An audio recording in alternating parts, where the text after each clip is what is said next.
Okay, great. So today we're going to take a look at pages 23 to 27. This is an assessment based on what we've already. This is an assessment based on what we've already covered. So I won't be able to give you the answers to this, but I will be able to walk you through the questions. So what we're going to do is we're just going to read this together, and then I will explain each question, but you will have to answer all of these on your own. So we're going to read this passage on page 23 again, and then we will do I will walk you through the questions, but you'll have to answer them on your own. So this story is called From 5 Weeks in a Balloon by Jules Verne. So it says, Dr. Ferguson had a friend, not another self indeed, an alter ego, for friendship could not exist between two beings exactly alike. But if they possessed different qualities, aptitudes, and temperaments, Richard Kennedy and Samuel Ferguson lived with one and the same heart, and that gave them no great trouble. In fact, quite the reverse. The acquaintanceship of these two friends had been formed in India, when they belonged to the same regiment. While Richard would be out in pursuit of the tiger and the elephant, Samuel would be in search of plants and insects. Each could call himself expert in his own province, in more than one rare botanical specimen that to science was a great victory won as the conquest of a pair of ivory tusks became the doctor's booty. Since their return to England, they had been frequently separated by the doctor's distant expeditions, but on his return the latter never failed to go, not to ask for hospitality, but to bestow some weeks of his presence at the home of his crony Richard. The Scot talked of the past, and the doctor busily prepared for the future. The one looked back and the other forward, hence a restless spirit personified in Ferguson. Perfect calmness typified in Kennedy. Such was the contrast. After his journey to Tibet, the doctor had remained nearly 2 years without hinting of new explorations. And Richard, supposing that his friend's instinct for travel and thirst for adventure had at length died out, was perfectly enchanted. They would have ended badly some day or other, he thought to himself. No matter what the experience one has with men, one does not always travel with impunity among cannibals and wild beasts. So Kennedy brought the doctor to tie up his bark for life, having done enough for science and too much gratitude for men. The doctor contented himself with making no reply to this. He remained absorbed in his own reflections, giving himself up to the secret calculations, passing his nights among heaps of figures, and making experiments with strangest-looking machinery, inexplicable to everybody but himself. It could readily be guessed, though, that some great thought was fermenting in his brain. What can he have been planning, wondered Kennedy, when in the month of January his friend quitted him to return to London? He found out one morning when he looked into the Daily Telegraph. Merciful heaven, he exclaimed, the lunatic, the madman, cross Africa in a balloon. Nothing but that was wanted to cap the climax. That's what's been bothering his wits about these 2 years past. On that very next evening, Kennedy, half alarmed and half exasperated, took the train for London, where he arrived the very next morning. 3/4 of an hour later, a cab deposited him at the door of the doctor's modest dwelling in Soho Square, Greek Street. Forthwith he bounded up the steps and announced his arrival with 5 good, hearty-sounding raps at the door. Ferguson opened in person. "Richard, you here?" he explained, but with no great expression of surprise after all. "Richard himself," was the response. "And what have you come to town for?" "To prevent the greatest piece of folly that ever was conceived." "Folly?" said the doctor. "Is that what this paper says the truth?" rejoined Kennedy, holding out the copy of the Daily Telegraph mentioned above. "Ah, that's what you mean it is. These newspapers are great tattlers. But sit down, my dear Richard." "No, I won't sit down." "Then you really intend to attempt this journey?" "Most certainly. All my preparations are getting along finely, and Where are your traps? Let me have a chance at them. I'll make them fly. I'll put your preparations in fine order." And so saying, the gallant Scot gave way to a genuine explosion of wrath. "Come, be calm, my dear Richard," resumed the doctor. "You're angry at me because I did not acquaint you with my new project." He calls this his new project. "I have been very busy," the doctor went on, without heeding the interruption. "I have had so much to look after, but rest assured that I should not have started without writing to you." "Oh, indeed, I'm highly honored." "Because it is my intention to take you with me."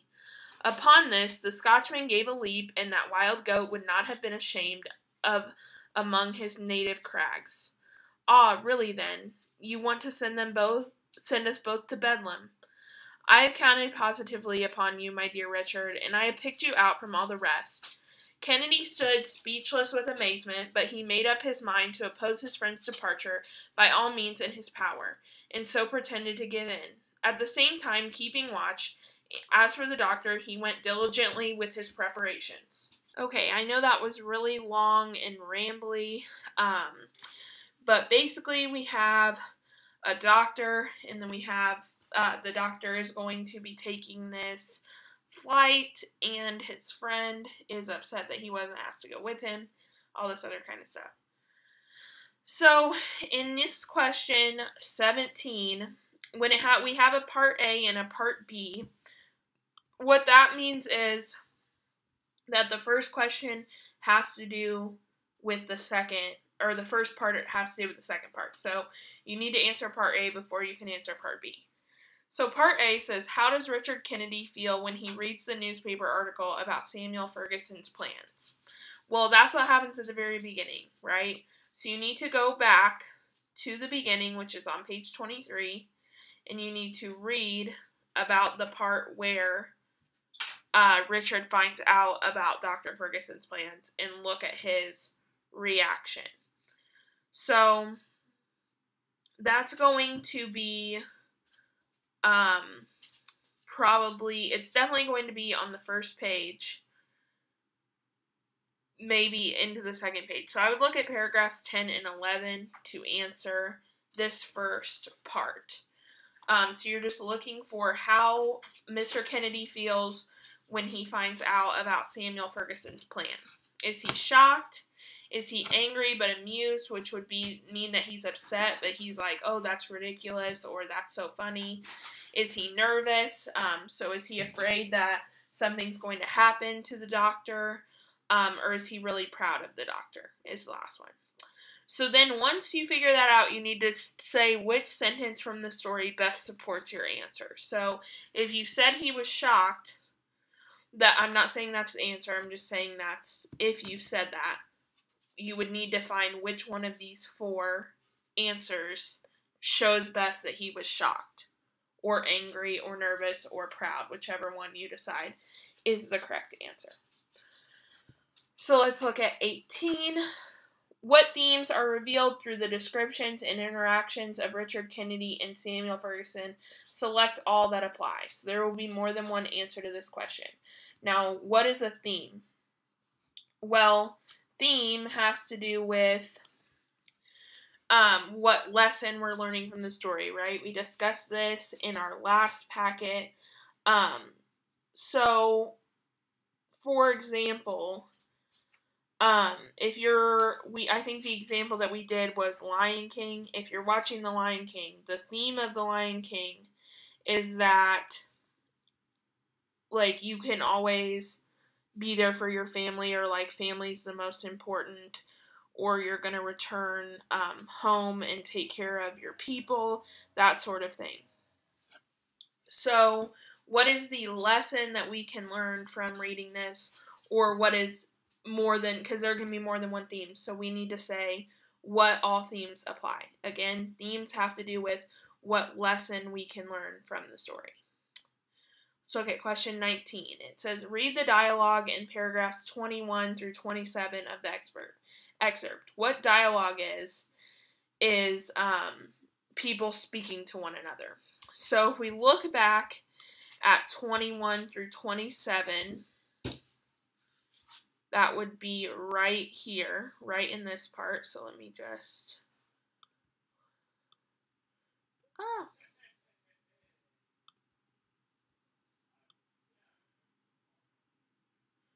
21 through 27. That's going to be the dialogue part that they're talking about there. So you need to look and reread that 21 through 27, and then look at the possible answers to this question. So it says, read the dialogue. What does the dialogue reveal about Richard Kennedy? So from that dialogue, from that moment where they're speaking to one another, what do we find out about Richard? So the options are, he's hurt because the doctor didn't tell him about the plans. He's outraged because he considers the trip to be dangerous. He's impatient to get started on the journey, or he's pleased that he will be included on the trip. So you have to figure out which one of those is the best option for that dialogue in 21 through 27. 20 says, the ancient Greek poem The Odyssey tells of the journey Odysseus makes to return to his home after the Trojan War and many obstacles he faces and strange worlds he encounters. Based on the excerpt, how is the universal theme of the journey different in 5 weeks in a balloon? So you don't have to, it's just asking you to compare what you know now about the Odyssey. You don't have to have read the Odyssey to answer this question. So the Odyssey is about a guy and he faces a lot of obstacles. That's basically it, right? How does that compare to this story? So is it that the main character knows he must make the journey alone without help from others? The main character chooses to leave home and seek out adventure. The main character does not have a home that he can return to. Or the main character's journey will take him to a familiar and popular place. So obviously, I'm going to help you guys with this one a little bit just because I think it's really confusing. So if he returns to his home after the Trojan War, and he faces a lot of obstacles, but he's returning to his home. Well, does that say anything about the main character having a journey that will take him to a familiar and popular place? No, because that has nothing to do with anything in the Odyssey. You don't even have to have read this second story. If you just look at this part where he returns home and he faces a lot of obstacles, then that has nothing to do with that. The other one would be A. So we can eliminate both A and D. Because in this, it doesn't talk about him being by himself. He might be by himself, but it doesn't tell you that. Okay? So your answers here are either going to be B or C. So the main character chooses to leave home and seek out adventure, or the main character does not have a home that he can return to. So 21 says, read the following excerpt from a play adapted from 5 Weeks of Balloons. So this is just a play that was made from the story that we just read a piece of. And now we're going to read just a small part of that play. So the first part we're going to read here is just describing the setting and where we're at. And then the rest of it is going to be the individual people speaking about, just going to be speaking. So it says, it's morning outside Samuel Ferguson's modest home in London. Richard Kennedy exits a cab, runs up the steps, and pounds on the door. Samuel opens it. Samuel, enthusiastic but not surprised. Well, hello, Richard. What are you doing here? Richard, shaken. What do you think? I'm here to stop you from committing the most outrageous foolishness of your life. Samuel, furrowing his brow. Foolishness? Richard, holding out and waving a copy of the Daily Telegraph, opens the article about Samuel and his plan to cross Africa in a balloon. Is it true what the paper says? What on earth can you be thinking? Is that what all this fuss is? Samuel, smiling. Is that what all this fuss is about? Come inside, my dear friend, and take a seat. The two men step inside and enter Samuel's front room. Samuel gestures toward the couch. Richard, angrily. No, I will not sit down. Are you honestly going to attempt this ill-fated journey? Samuel, calmly. Absolutely. All my preparations are coming along most smoothly. Compare and contrast how the differing structures of the stories in the play contribute to the communication of meaning. Use details from both texts to support your response. So what it's asking you to do here is look at the similarities and differences between the story and the play version of the story. And then you need to talk about how that impacts the meaning of what you've read. Does it change how you understand what you read? So we need to make sure that we're using the RACE strategy first of all. So we have restate answer, cite evidence, and explain. So first we need to restate. So we would say something along the lines of the play and story are both similar and different in a few ways. Then you would start by saying one way they are similar is, and then you're going to tell me how they're similar. And then next you would explain how that similarity impacts the meaning of the story or how you understand the story. And you need to use details from both texts. So you would say, if you're talking about how in here you can see how they describe the people's emotions. So they say angrily, calmly, how they're smiling. They describe that a little bit more. How does that impact the story? So you would write maybe one way they're different is that in the play, we're describe the people's facial expressions and they describe their emotions. This helps us, or then you would say, for example, they say angrily, calmly, smiling, and that helps us to understand the character's emotions better. Anything like that. Really, whatever you think best fits, because I can't give you the answers here because it is an assessment. So you guys just need to do these questions from page 25 to 27 on your own. And then tomorrow we'll be doing the same thing, I believe, but we might go through it a little bit more with 28 through 32.